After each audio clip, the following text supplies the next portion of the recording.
maninana wartany malalatsy fokio lay tany fiaviko any ambadiky ny tsy tazako any ambonin'izao mitambesatra anatin'ny foko tomany fa matsiaro anao lay tany ndrazako maninana wartany malalatsy fokio lay tany fiaviko any ambadiky ny tsy tazako kany ambonin'izao mitambesatra anatin'ny foko tomany fa matsiaro anao lay tany ndrazako manine matsiaro aho e nianarana hoe ho ambavako manine ka manemone asandratra anao isan'andro tonombavako manine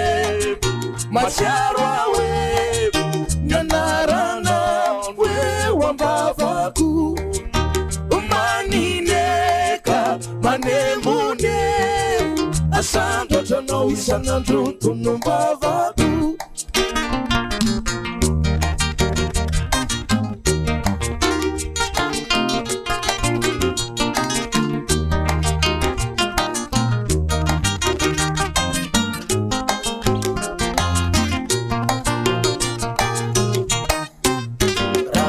eloko anao zano fongariko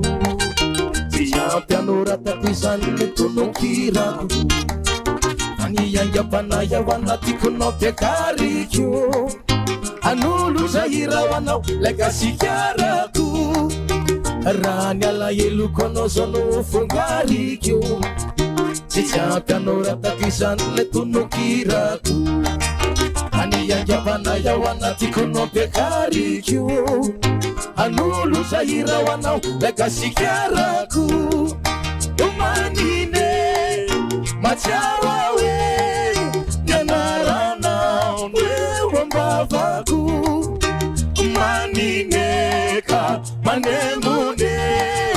asandratra anao isan'andro tonombavako manine matsiaro aho e nianaranao hoe ho ambavako manine ka manemone asandratra anao isan'andro tonombavako asandratra anao isan'andro tonombavako asandratra anao isan'andro tonombavako